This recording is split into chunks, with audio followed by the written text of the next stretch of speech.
YouTube, Genie here, back at it again, and welcome back to the channel, guys. So today, we will create another NFT game review, and ang title ng game na to ay Speedstar. Isa rin ito sa nire-request ng ating community nung live stream natin. So, isa na naman itong karera game, guys. So, meron na kayo or familiar na kayo sa mga karera game na mga existing.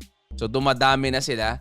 Ang gimmick kasi ng mga ganito, click to earn. Pero syempre, dahil dun sa graphics and everything, nagiging mas entertaining siya compared dun sa mga nauna na hindi naman ganun ka-entertaining talaga. Pag kinlik mo, makukuha mo lang yung reward, tapos na. Etong mga ganito, medyo may animation sila. So, kahit papano, di ba, na-enjoy mo pa din yung pagkita mo, yung pag-earn mo sa mga larong ganon. So, if you're new to my channel, guys, please do not forget to click that like, that subscribe, and click the bell para lagi kayong updated sa mga announcements, game reviews, anything and everything NFTs. And syempre, guys, every Sunday, meron tayong giveaway raffle.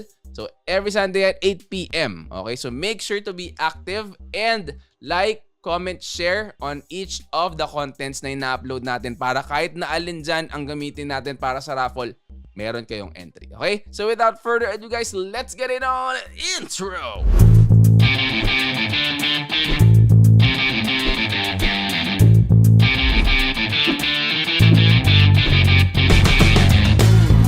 Okay, game. So, eto na. Landing page ng Speedstar, guys. Link will be in the description of the video. Speedstargame.com ang kanyang website. So, make sure na i-click nyo na lang yung link para hindi na kayo maligaw at kung saan-saan pa mapuntang mga phishing websites. Okay, for your safety na din. Okay, so, umpisahan natin by doing a review ng website nila and then silipin natin yung mga nasa taas na yan.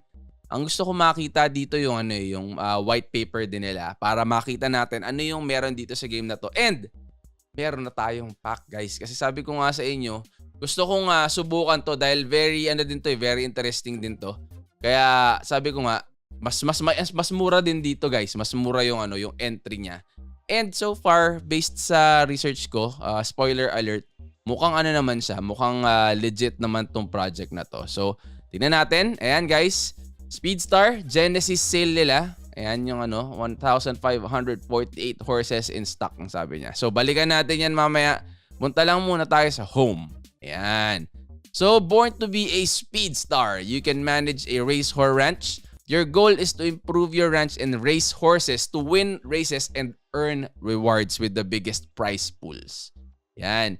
So, Speedstar, guys, is a simulation game. You take on the role of a player in the Starverse. In this universe, you can be anything you want to be. The game is developed by the Hell Factory team, and the game will run on the high-performance network Harmony One. Guys, hindi ito Binance Smart Chain, hindi ito Polygon, hindi rin to yung mga Solana or Ethereum. Harmony ang pangalan, and I will put the details kung paano ninyo mai-add yan sa MetaMask ninyo to make it easier or to make your lives easier na din naman. Okay? So, game flow, yan, build a horse farm or race horse farm, collect NFTs, train your race horses to participate in the competition and receive great rewards. So, yan yung niya. And makikita din ninyo. So, nakita na ninyo nakita na rin nyo yung introduction kanina, di ba? Parang kumbaga, ang gimmick niya is talagang karere, di ba? Cartoony ang niya, ang graphics. Pero gusto ko yung pagkakinis ng niya pagkakinesa ng mga kabayo. Ayan tingnan niyo, di ba? So, yan, akala ko cheese tong na to tong gimmick na yan. Ito, yan, gold pala. Okay, so yan. Wild Horse Run, Speedstar Expedition Mode, and the story. Ayan, balikan niyo na lang yan. Okay, so Genesis sales.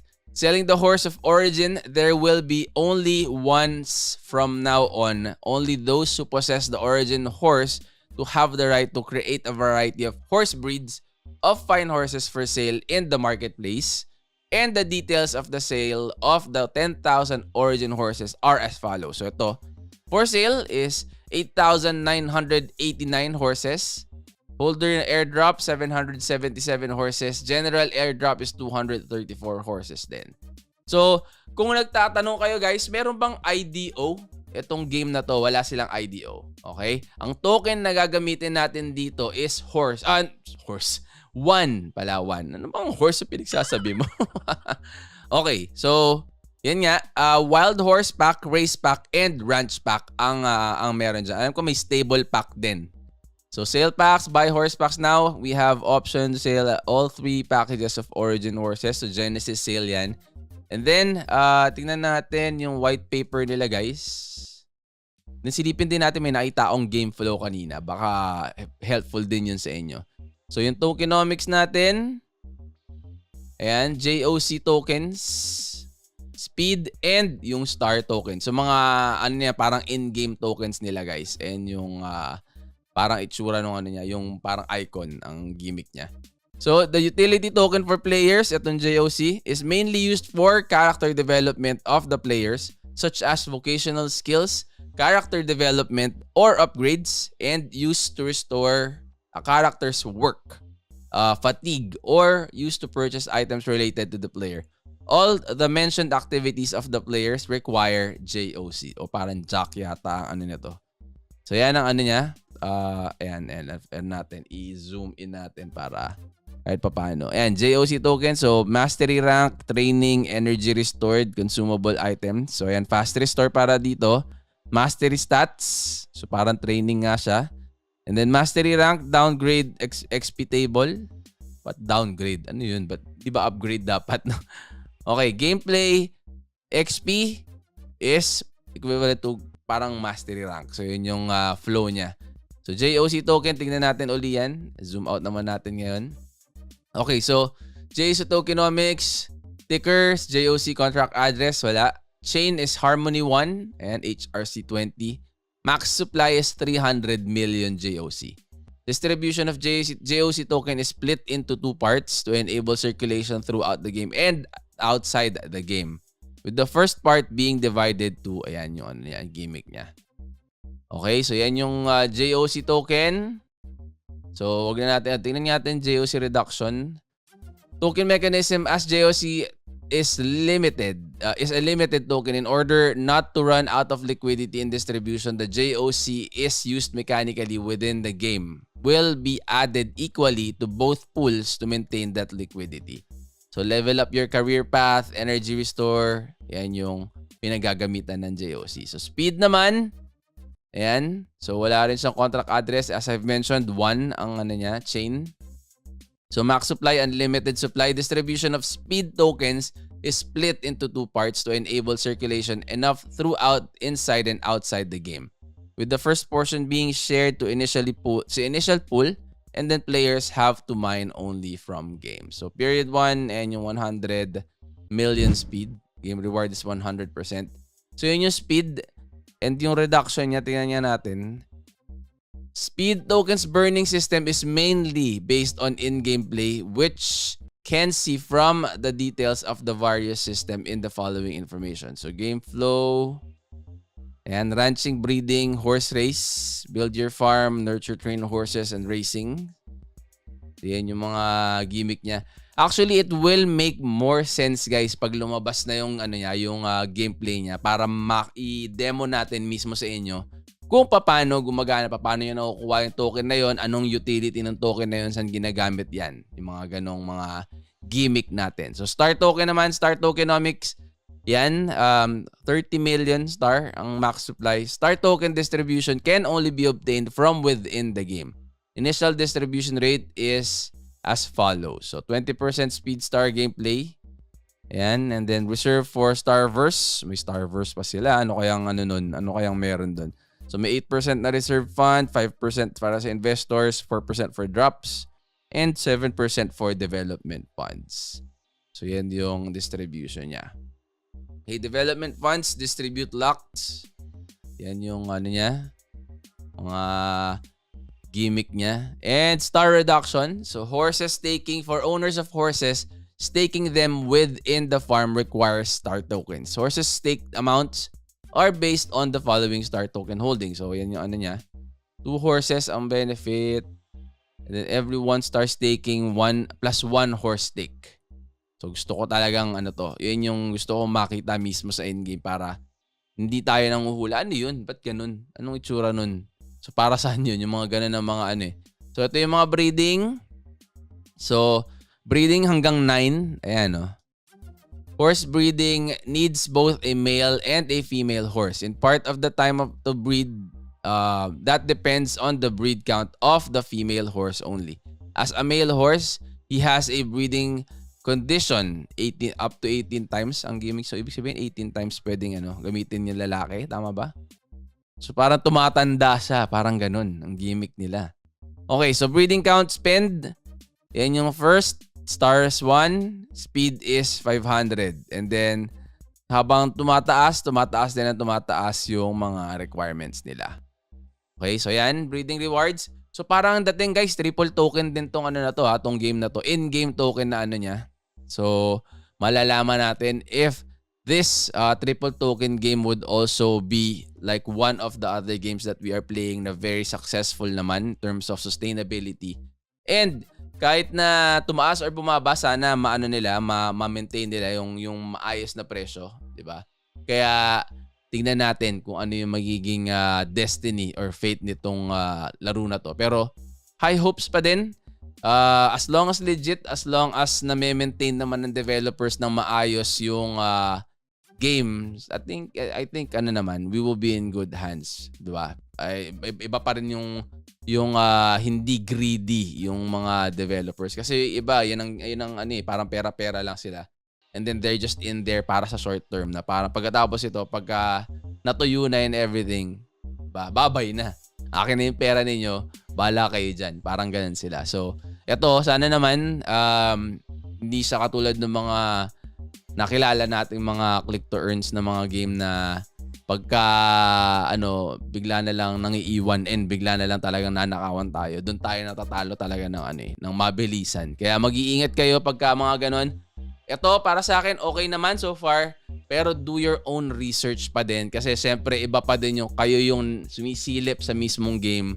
Tingnan niyo yung mga nila, yung tawag dito, yung mga socials nila. Salihan niyo yung mga Telegram, mga Discord, mga ganyan, para updated kayo and silipin niyo kung kamusta yung community, kamusta yung temper ng community. So yan, Wild Horse, may land to, tingnan natin yung land nila, pero I think hindi pa na ilalabas yan. Land system is as important to this game as racing. The land is mainly used for farming, whether it's stables, things to train, or facilities that will help you gain income for your farm. To take that income and upgrade your farm. So yun yung lands. I wonder magkano yun pagka nilabas. Itong race course ba, nagbebenta ba sila? Ayan, horse racing games and race courses belong together. The development team would like to give the players an opportunity to own the race course. Ayan, so mukhang magbebenta rin sila niyan. Looking forward tayo dyan. Sana makauna and sana affordable naman. Kasi lalo na ngayon medyo bagsakan pa. Hindi pa masyado na-recover yung mga token, yung mga games. So hirap pang humugot yung mga tao ng pondo, including ako. Yung portfolio natin medyo namumula pa din hanggang ngayon, kaya hindi tayo makapag-out kasi sayang naman, you're selling at a loss. So hopefully maging maayos naman, hopefully umangat ulit. So yun, at balik tayo ulit sa mismong website and silipin natin ano pa ang mga pwede nating silipin dito. Game flow, tingnan nga natin to. Ayan, na pala natin. So story, Genesis sale. So Genesis sale na tayo guys. Tapos na tayo sa white paper. So yan. Pwede natin i-connect yung wallet natin. So i-connect natin yung wallet natin. Kasi guys, ang gamit ko dito is yung Trezor wallet natin. Para safe din. Yun ang ano ko dyan. Kumbaga, hindi pwedeng mailabas yung mga yung mga assets mo nang hindi mo ina-approve dun sa hardware wallet mismo. Okay, so yan na. Medyo lang yun. May extra steps lang talaga pagka nagla-login ka, pagka naka-Trezor ka, kasi nga may ina-approve ka dun sa hardware na yun. Pero, mas gugustuhin ko na yun kaysa kakabaka-baka na baka bigla na lang, di ba, mawala yung mga gimmick mo nang hindi mo namamalayan. Sayang naman. Ang isang wild horse pa naman ngayon guys, 15K. Okay? Yun ang initial investment dito. 15,000 per horse. So, significantly lower pa din yung ano na yun, yung entry compared dun sa Pegaxi. So, yun ang ano niyan. Pero sikat na sikat kasi yung Pegaxi ngayon. Kaya yung mga tao, ang daming mga gustong pumasok. Pero anyway, ito. I-unpack natin para malaman natin kung ano yung makukuha na. Sana naman swerte, guys. Sana naman swerte. Ayan na po. Woo! Yes! Ano to? Rare! Woo! Yes! Ayan o guys, oh. Rarity is rare. Ayan o, ito nasa ilalim lang ng ano ko. Woo! Okay, so may isa pa tayo guys. May legendary kaya yun. Sana may legendary! Ito guys ah. So wala siyang walang gas fee. Pikit muna tayo. Pang matindihan to. Diyos Mariosep.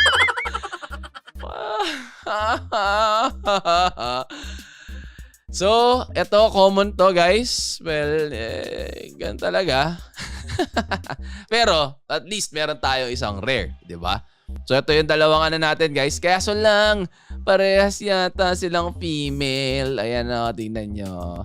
So, ang max, tingnan nyo, ayan, 20 ang max nitong, ang level ng ating common. And then, yung rare is 10. Level 10 ang ano niya. Pero ito na yun, taas ng stamina niya, 16. 6 out of 50 yung speed. May pedigree pa siya. Ayan. Parang, okay to guys, oh. Oh. Breed count, syempre, virgin. And then body common, tail rare. Ayan. So, parang ang dating, ano siya guys, ha? Ay, may view and AR po. Mukhang ano to guys, ha? Mukhang magkakaroon ng augmented reality ito. Sana magkaroon sila ng app sa sa iOS at saka sa Android para dun natin na malaro paminsan, di ba? Mas madali kasing laruin pagka ganun eh. And then, ano pa mga ano natin, pwede nating silipin dito. So yan, silipin natin yung 13 temper, gate 13. Tingnan natin yung common guys, kung ano pinagkaiba niya. Medyo malayo. Medyo malayo yung ano niya. Medyo malayo yung mga stats niya. So yung history, wala pa yan dahil bagong-bago. Straight out of the box, guys. O, di ba? So grass, minus sa dirt. Ito pang clay at saka pang snow. Ang siguro yun yung strength niya.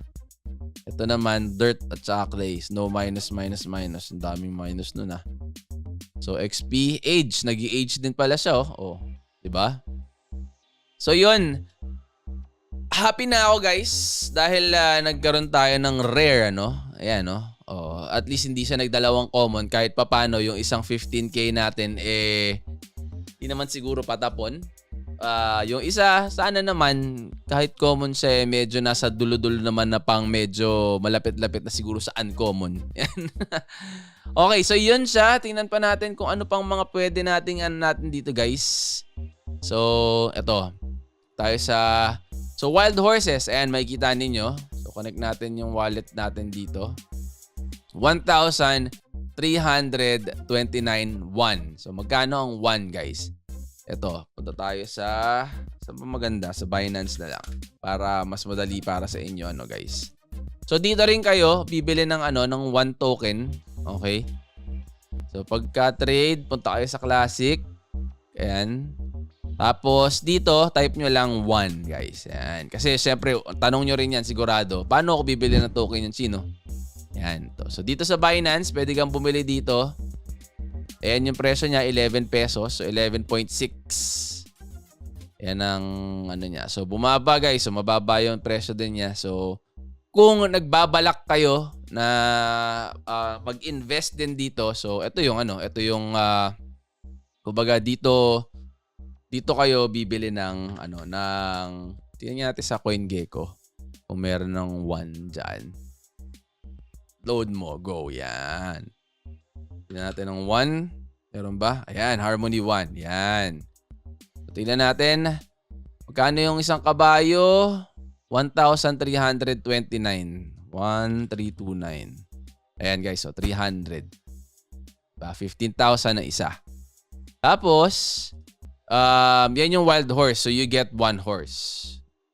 Next, kaso to sold out na to. Ayan, sold out na yan. You get 3 horses, 3,987. Sayang, gusto ko nga sana yun na lang eh. Kaso wala na eh. 3,9. Ayan. Pero mas mahal siya. Ayan, 902 eh. So okay na yun pa isa-isa pala kung ganun. O, diba? Pero meron yata kasamang stable to. Ayan o. Kaya mas mura. Parang ganun ng ano niya. Ito, ranch. So, 7,973 naman to. 7,973. Tama ba? Tama ba yung presyo natin? Baka 7,973. Tama. Ayan o. 90K ang ano niya. Bale. So, 90-ish K. Tapos, ranch yan. And then, ito stable. So, sold separately siya. 443 naman to. 443. Ito sabi nila, pang ano daw, pang staking. Yun ang ano yun ang bali-balita ko. Pero gusto kong malaman at masigurado yan once nagsimula. Ayan yung ano. So, pinaka-perfect sana tong ranch packs. Gusto ko 6 na ano. Pero 90K eh. Pero meron ka ng maraming horses. Saka may stable ka na. Diba? Kung i-compare mo dun sa Pegaxi, isang kabayo pa lang yun halos, 'di ba? Depende pa sa presyo, tsaka hindi virgin yung kabayo na mabibili mo ng ganyan. Parang nasa 100 plus pagka virgin, parang 120K. So ito pa rin, mas mura pa din na option to. And yun nga, excited na ako para sa game launch ito. Wala pa tayong balita kung kailan, pero sana naman magandang ROI nito, magandang dailies kanong kitaan natin everyday. And syempre, pagka lumabas yung mga yon at yung mga details, sa ngayon guys, ayun pa lang mai-share ko sa inyo. Ang per kabayo is 15,000 pesos or $300 sa ngayon sa presyo ng 1 token, okay? So, pinakita ko din sa inyo kung saan kayo pwedeng bumili. Para sa mga medyo sanay nang maglaro ng NFTs, alam niyo naman yung Binance. Sa mga bago, basic na basic yan. Meron naman tayong mga, may review tayo or meron tayong walkthrough kung paano din yun. Pero gagawa natin ng gagawa natin ng walkthrough, yung pinaka-beginner or basic para sa mga bago, sa mga ngayon palang tatalpak, mabigay natin yung step-by-step tutorial kung paano bibili ng USDT, paano magbibili ng one, paano ito transfer yun sa wallet, and then paano makabili ng kabayo. Okay? So if you're new to my channel guys, please do not forget to click that like, that subscribe, and click the bell para lagi kayong notified sa mga updates, announcements, game reviews, anything and everything NFTs. And syempre guys, make sure to be active. Like, comment, and share para makasali kayo sa weekly giveaway raffle natin. And pag nag-comment kayo, make sure to put the hashtag. Okay, yung hashtag natin is hashtag Sunday Slowdown with Chi. Okay, so ilagay niyo yun sa dulo kasi yun ang ginagamit nating keyword para dun sa raffle. So lahat ng mga content na ina-upload natin, ibubunutin natin yan para kung alin man dun yung makuha natin, doon sa nag-comment doon sa video na yun, doon tayo pipili ng winner. Okay? So make sure lahat ng mga videos meron kayong raffle entry. Okay? So hanggang dito na lang muna. I will create another content about Speedstar once it goes out, it goes live, para siyempre magkaroon tayo ng idea kung paano ba yung laro niyan. Parehas ba yan ng isa? Pero tingin ko mas maganda to guys. Ewan ko lang Sa tingin ko lang. In terms of yung parang complexity nung laro. Pero yung Pegaxi, all good yan guys. Kasi ako, kumita din naman ako dyan. Yun nga lang, hindi ko pa nailalabas. Pero mukhang pwede na ilabas yun. Okay? So I'll see you on the next. I'm out. Peace!